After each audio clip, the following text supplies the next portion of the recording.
What if we told you that one of the most powerful tech leaders in history, someone who's seen it all at Google, is now openly admitting that we're on the brink of a future filled with unstoppable AI weapons, privacy nightmares, and corporate greed? Eric Schmidt, former CEO of Google, just dropped some bombshells in a recently leaked talk that could change the way we view technology, war, and our personal data. And no, this isn't sci-fi. It's happening right now. A very small number of companies can play this game. Countries, excuse me. What are those countries, or who are they? Countries with a lot of money, and a lot of talent, strong educational systems, and a willingness to win. The US is one of them. China's another one. How many others are there? Rise of AI and warfare. Eric Schmidt stated quite bluntly what the future of war will be. The future belongs to the offense. The offense always wins, and there's a reason for that. That reason is because the AI-powered offensive systems are built to utterly annihilate the defense. A race is going on among US and others to develop robotic systems for wars that are faster, cheaper, and deadlier. And these are not simply UAVs flying above. These are independent units that have AI and can autonomously decide whether to fire a weapon or not. Picture a massive formation of drones capable of dodging bullets and carrying out precise aerial attacks within cities with very little human coordination. Such state-of-the-art systems are being developed that would make land-based invasions unnecessary. Watching the Russians use tanks to destroy apartment buildings with little old ladies and kids just drove me crazy. The issue, however, is that human moral judgment is not built into these technologies. Schmidt himself conceded that these systems could indeed prevent conventional warfare, but could also be abused for the most terrifying purposes, such as targeting a specific person based on his data or to suppress dissent. If George Orwell's visions of the future were only nightmare fantasies, now one has to think twice before swiping into a future filled with these automated robot killers. And so, for example, one of the debates that we had for the last year has been, how do you detect danger in a system which has learned it, but you don't know what to ask it? Google's struggles. While Schmidt's insights into AI warfare are alarming, his comments on Google's internal struggles are equally revealing. Schmidt openly criticized Google's recent decision to prioritize work-life balance, remote work, and flexibility over maintaining a competitive edge. He bluntly said that Google decided that going home early was more important than winning. This wasn't just some random gripe. Schmidt connected this cultural shift to Google's failure to keep up with platforms like TikTok, which he claims are now taking over the country by storm. He admitted that Google had all the components to dominate social media early on, but failed to act decisively. This missed opportunity, he suggested, left a gap that rivals like TikTok have exploited, reshaping how people interact, form opinions, and even think. Schmidt doesn't just blame TikTok for its dominance. He also criticizes the US for its hypocrisy. He pointed out that while the US government complains about TikTok influencing its citizens, American companies did the exact same thing to Europe with their social media platforms. And remember why the US government banned TikTok? Because it collected data.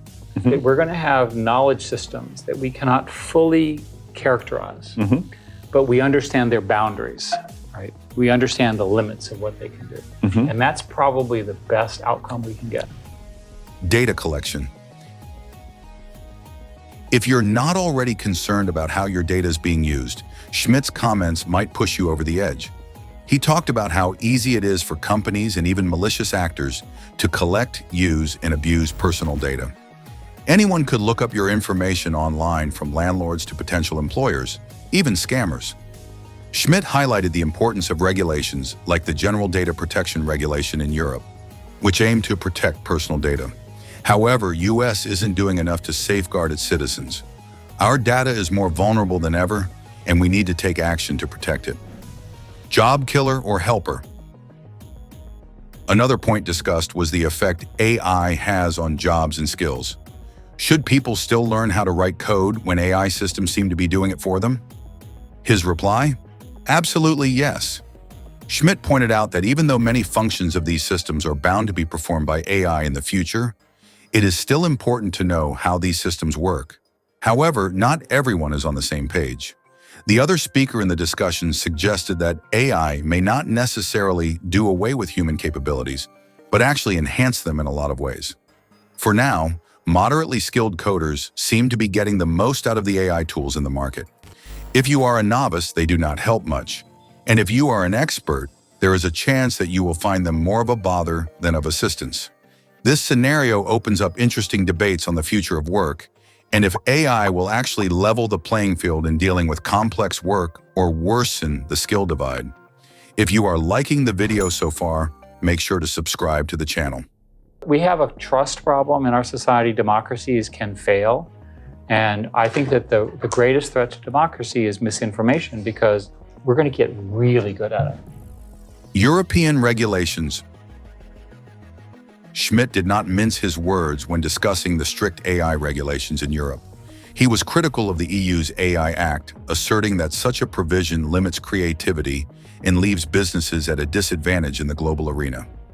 These regulations might compel tech titans like OpenAI, Meta, and others to refrain from rolling out new systems in Europe. However, there is a twist here. Schmidt recognized the fact that such stringent data protection measures as those in the EU also have some positive sides. He shared a personal story about how GDPR helped him fight back against companies that were misusing his data.